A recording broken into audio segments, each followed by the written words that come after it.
இன்றைக்கு கூவம் திருப்பராந்தகர் கோவில் பத்தி பார்க்க போறோம். இச்சிவாலயம் எங்க அமைஞ்சிருக்குன்னா தமிழ்நாட்டுல திருவள்ளூர் மாவட்டத்தில் உள்ள கூவம் என்ற ஊரில் அமைந்துள்ளது. இச்சிவாலயத்தின் மூலவர் திருப்பராந்தகர், தாயார் திருப்பராந்தக நாயகி.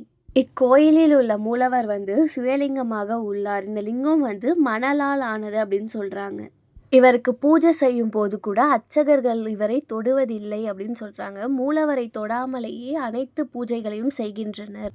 மனித கரம் படாத திருமேனி என்பதால் இவரது திருமேனியை தீண்டா திருமேனி என்று அழைக்கின்றனர். கோயிலுக்கு வடக்கே தொலைவில் உள்ள கூவம் ஆற்று நீரை கொண்டு இறைவனுக்கு அபிஷேகம் செய்கின்றனர். தவறி வேறு நீரால் அபிஷேகம் செய்தால் இறைவன் மீது எறும்பு மொய்த்து விடுகின்றது என்கின்றனர். அந்த குளத்தை அக்னி தீர்த்தம்னு சொல்லுவாங்க, கூவக்கனி குளம்னு சொல்லுவாங்க. அந்த குளத்துல தவளைகள் குடியிருப்பதில்லை என்பது ஒரு ஐதீகம். அந்த ஊர்ல இருக்க மக்கள் பிறந்த குழந்தைக்கு இந்த மூலவரோட பெயர் தான் ஃபர்ஸ்ட் வைப்பாங்க. ஆண் குழந்தை பிறந்தா திருவீர்கோலம், பெண் குழந்தை பிறந்தா திருப்புர சுந்தரின் பேர் வைப்பாங்க. திருவீர்கோலம் என்ற பெயர் இத்தலத்திற்கு எப்படி வந்துச்சுன்னா, திருப்புர அசுரர்களை அழிக்கும் பொருட்டு இத்தல இறைவனை மேருமலையை வில்லாக ஏந்திய தலம் என்பதால் திருவீர்கோலம் என்ற பெயர் இத்தலத்திற்கு வந்துள்ளது. திருவல்லாங்காடு நடராசருடன் நடனமாட சிலம்பு முத்துக்கள் விழுந்த இடம் என்பது ஒரு ஐதீகம்.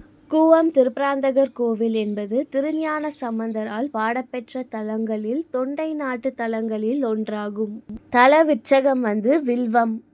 கோவிலுக்குள்ள போகும்போது ஃபர்ஸ்ட் அந்த குளத்துக்கு போயிட்டு கால் நனைச்சிட்டு அப்புறம் தண்ணியை தலையில தெளிச்சிட்டு அதுக்கப்புறம் தான் கோவிலுக்குள்ளேயே போகணும்.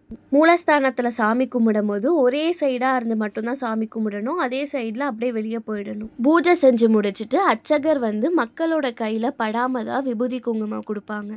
கூவம் கோவிலின் வடபுறத்தில் இருந்து பார்க்கையில் கொடி மரம் தெரிகின்றது. இந்த கோவிலில் கிளி, புறா அதை பார்க்கும் போதும் அது சத்தம் கேட்கும் போதும் மனசுக்கு ரொம்ப நிம்மதியாக ஒரு பீஸ்ஃபுல்லாக இருந்துச்சு. இந்த கோவிலில் 10 நாள் சித்திரை பிரம்மோத்சவம் ரொம்ப விசேஷமாக நடக்கும். கொடிமரம் கிட்ட சின்ன ஒரு ஓட்டை மாதிரி இருக்கும். அந்த ஓட்டையில் பார்த்தோன்னா மூலஸ்தானத்தில் இருக்க சுவாமி தெரியும். இந்த கோவிலோட ஸ்பெஷாலிட்டி மழை வரும்போது மட்டும் சிவன் படிக தோற்றமாக இருப்பாங்க. விரும்பத்தக்காத எதையும் செய்யும் போது அது சிவப்பு நிறமாக மாறிடும்னு சொல்கிறாங்க. சென்னை சுற்றியுள்ள கோவிலில் இந்த கோவில் தான் அக்னி ஸ்தலம் சொல்கிறாங்க. இந்த கோவிலில் எப்போ நட திறப்பாங்கன்னா காலையில் 6 to 12, திருப்பி மூடிட்டு மாலை 5 மணிக்கு ஓப்பன் பண்ணிட்டு 7 மணிக்கு மூடிடுவாங்க.